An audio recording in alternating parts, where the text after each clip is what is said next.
আসসালামু আলাইকুম ভিউয়ার্স, আমি এই মুহূর্তে আছি পঞ্চগড় জেলার আধুনিক সদর হাসপাতালের ছাদে। তো ভিউয়ার্স, চলেন আজকে আপনাদেরকে দেখাবো আমাদের পঞ্চগড় জেলার যে এই আধুনিক সদর হাসপাতালটা, তার আশেপাশের ওয়েদারটা আপনাদেরকে দেখাবো। তো চলেন যাওয়া যাক। আমাদের পঞ্চগড়ে এত পরিমাণ শীত পড়ছে, যার কারণে হসপিটালের ছাদ একেবারেই ফাঁকা। আপনারা দেখেন, ছাদ একেবারেই ফাঁকা, তার ভিতরে মানুষজন। হসপিটাল তো জানেনই কিরকম মানুষ থাকে, অ্যাভেলেবেল মানুষ। এখন মানুষজন যে মানে কাপড়গুলো শুকা দিবে, সেটার কোনো ব্যবস্থা নাই, যে একদম রোদ মত কিচ্ছু নাই। এখন যে বাচ্চারা, যে ছোট বাচ্চারা, যে অসুস্থ বাচ্চারা আছে, তাদেরকে না যে একটু মা বাবারা যে একটু রোদে নিয়ে আসবে, সেটারও কোনো ব্যবস্থা নেই। যে মানে এত পরিমাণ শীত আমাদের পঞ্চগড়ে, যারা আমাদের পঞ্চগড়ে আছেন তারাই বুঝতে পারতেছেন যে আমাদের শীতটা কিরকম। এই যে আমার পিছনে যে বিল্ডিংটা দেখতে পারতেছেন, এটা হচ্ছে আমাদের আধুনিক সদর হাসপাতালের নতুন বিল্ডিং। এটা খোঁজ নিয়ে আমরা জানতে পারছি যে এটা নাকি কিছুদিনের ভিতরে চালু হয়ে যাবে। আর যদি এটা চালু হয়, তাহলে আমাদের পঞ্চগড় জেলার যে রোগীগুলো আছে, তারা অনেকটা সুযোগ সুবিধা পাবে। আর আমাদেরকে কষ্ট করে এই হসপিটাল থেকে আমাদেরকে রংপুরে আর যাওয়া লাগবে না। তখন আল্লাহর রহমতে আমাদের এখানেই ট্রিটমেন্ট চলবে, এখানে আমাদের সবকিছু চলবে। তো আমরা ভিতরে গেছিলাম, এই হসপিটালের ভিতরে আমরা যে একটু ঘুরে ফিরে আসছিলাম, যে আপনাদেরকে একটু ক্যামেরার মাধ্যমে একটু দেখাবো চাইছিলাম। তো সেনাবাহিনী থাকার কারণে এখানে আমাদেরকে ক্যামেরা অন করতে দেয় নাই, তাই আপনাদেরকে দেখাইতে পারি নাই। তো ইনশাল্লাহ যখন এটা চালু হবে, তখন তো অবশ্যই মানুষজন আসবে, তখন আমরা এটা ভিডিও করে আপনাদের মাঝে তুলে ধরার চেষ্টা করবো ইনশাল্লাহ।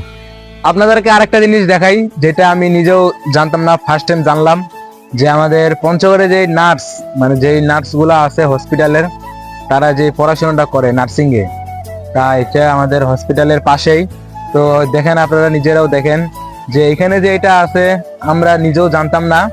এইটাও খোঁজ খবর নেওয়ার পরে এখানেও ঢুকে দেখছি, কারণ এখানে নার্সে থাকার কারণে এটা মানে কোনো কাজ করতে দেয় না, যে আমরা এখানে ভিডিও করব। মানে মূল মূল যে জায়গাগুলো আছে, সেইগুলো আমরা ভিডিও করতে পারি নাই, কারণ এটা নাকি সরকারিভাবে নিষিদ্ধ আছে ক্যামেরা অন করা, তাই আমরা ক্যামেরা অন করতে পারি নাই। আমরা নার্সিং যেই কলেজটা আছে, এটাও আমরা ঘুরে দেখছি, কিন্তু পারি নাই আমরা আর এখানে মানে ভিডিও করতে। তাই এটাও আপনাদেরকে তুলে ধরতে পারি নাই। তো ইনশাল্লাহ কোনো এক সময় যদি সুযোগ হয়, তাহলে এটাও আপনাদেরকে তুলে ধরার চেষ্টা করব, আপনাদেরকে দেখাবো, ভিতরটাও দেখাবো। আর অনেক মানে আমাদের পঞ্চগড় জেলায় আসলে মানে এত পরিমাণ সুযোগ সুবিধা আছে, সেটা আগে জানতাম না। আসলে মানে ঘোরাফেরা না করলে আর কিছু জানা হয় না। মানে বর্তমান আমাদের পঞ্চগড় জেলায় এত পরিমাণ শীত পড়ছে, আপনাদেরকে আর কি বলবো। মানে এক ফোঁটা রোদের আপসেও দেখা যায় না, মানে পুরা 24 ঘন্টা একদম কনকনে শীত হয়ে থাকে। মানুষজন ঠিক মতো গোসলও করতে পারে না, বিশেষ করে তো মেয়েরা। মেয়েরা তো শীতের সময় 8-9 দিনও গোসল করে না, 1 মাসও, মানে কোনো কিছু কিছু মেয়ে আছে 1 মাসও গোসল করে না। আর আমরা ছেলেরা তো মানে প্রতিদিন গোসল করি, বুঝছেন না।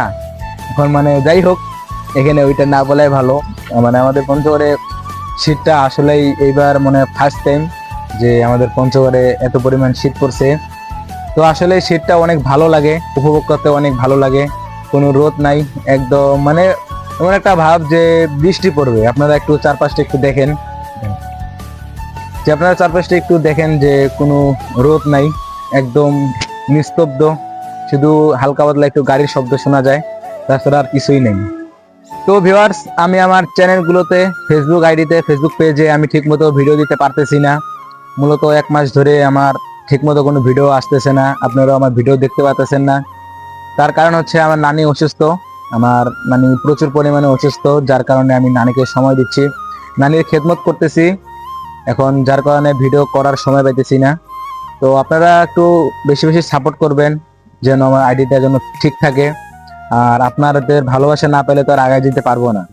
তো আপনারা একটু আমাকে সাপোর্ট করবেন বেশি করে, আর বিশেষ করে আমার নানির জন্য দোয়া করবেন, যেন আল্লাহ তাআলা আমার নানিকে তাড়াতাড়ি সুস্থতা দান করে, আর আপনাদেরকে যেন তাড়াতাড়ি যেন ভিডিও দিতে পারি। তো এই পর্যন্ত আজকের ভিডিও থাকলো। সবাই ভালো থাকবেন, সুস্থ থাকবেন, টেক কেয়ার, আল্লাহ হাফেজ।